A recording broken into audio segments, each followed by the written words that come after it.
si Katrina Cornita mula sa ika-4 na pangkat, kasama at mga kasamahan. At ngayon magkakaroon tayo ng talakayan at ating tuklasin ang makabuluhang kasaysayan ng panitikan sa panahon ng Hapones. So sa panahon ng Hapones, matatalakay natin ang tungkol sa paligirang kasaysayan, mga tula sa panahon ng Hapones, mga dula sa panahon ng Hapones, at mga maikling kwento sa panahon ng Hapones.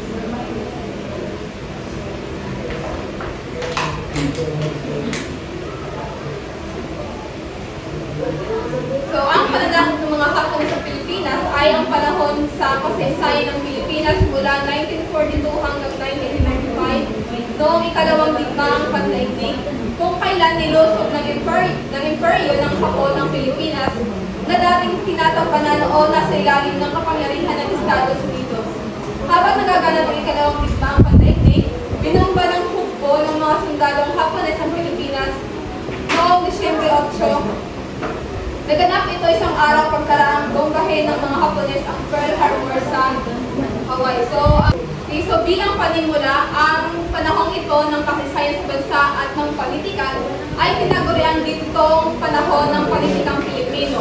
Dahil higit na naging malaya ang Pilipino sa pagsulat ng politikan, ang pagsanib ng kultura, kaugalian at mga paniniwalang Pilipino. Ngayon ay dumakot na tayo sa paligirang pangkasaysayan. So, ang pananakot ng mga Hapones sa Pilipinas ay ang panahon sa kasaysayan ng Pilipinas mula 1942 hanggang 1945. Noong ikalawang digmaang pandaigdig, kung kailan nilusog ng imperyo ng Hapon ng Pilipinas na dating tinatapanan o nasa ilalim ng kapangyarihan ng Estados Unidos. Habang nagaganap ang ikalawang digmaang pandaigdig, binomba ng hukbo ng mga sundalong Hapones ang Pilipinas noong Disyembre 8. Naganap ito isang araw pagkaraang bombahin ng mga Hapones ang Pearl Harbor sa Hawaii. So sa panahon ito, ang bansang Hapon ay malaki ang pagnanais na siyang maghari sa buong Asya, kaya lihim nilang pinalakas ang sandatahang lakas, ang hukbong dagat at himpapawid. So habang nagaganap ang ikalawang digmaang pandaigdig, binomba ng mga hukbo ng mga sundalong Hapones ang Pilipinas noong Disyembre 8.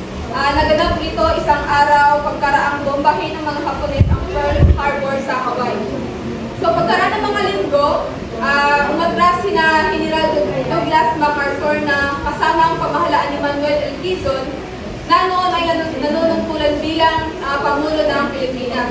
So pinasok ng military ng Hapon ang Manila noong Enero 2, 1942. Sa pagdating ng mga Hapones sa ating bansa, dala nilang kanilang propaganda na ang mga Hapon ay dumating sa Pilipinas bilang kapatid na siyang magpapalaya sa mga Pilipino.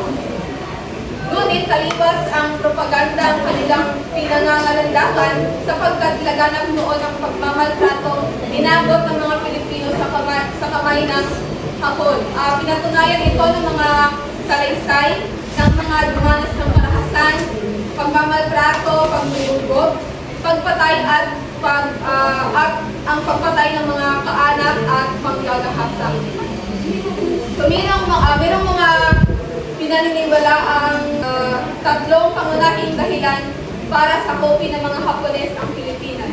Una, para maprotektahan ang imperyo ng mga Hapon mula sa mga US military bases. So, kinakailangan nilang pigilin ito sa pamamagitan ng pagsakop sa Pilipinas na lumalabas na isang teritoryo ng Amerika sa panahong iyon.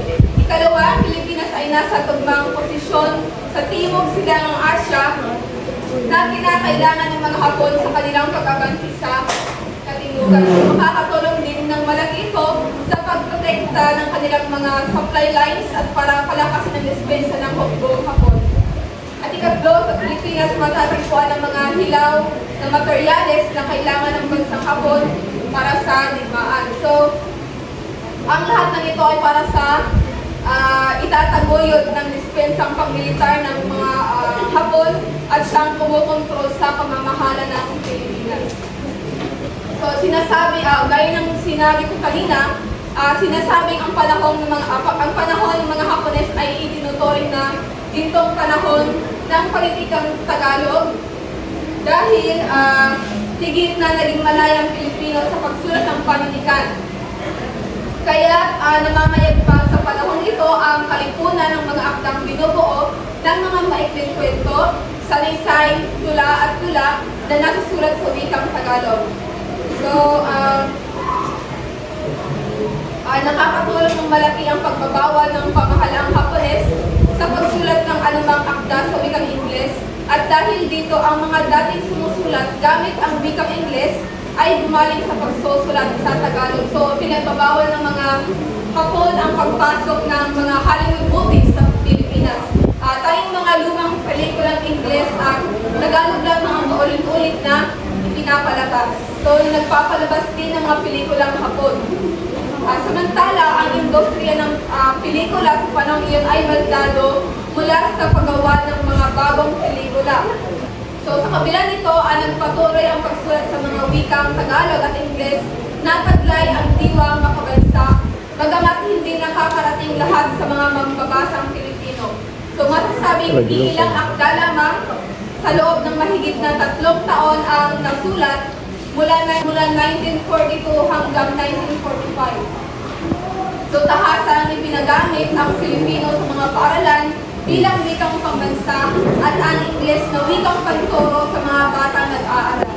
So, ngunit nagkaroon ng kautusan na bawal ang pagturo ng mga bagay na may kinalaman sa demokrasya at Estados Unidos. So, upang maiwasan, ang hinggil dito ay pinilas o tinakpan ng mga aklat pampaaralan ng kababasahan ng mga kahali, ipinagbabawal ng mga Hapones. So, kung maituturing na may buting nagawa ang mga Hapon sa Pilipinas, iyon ay ang pagpapahalaga sa wikang sarili. So, nailagay sa mataas na antas ang wikang Pilipino na gawin itong wikang opisyal.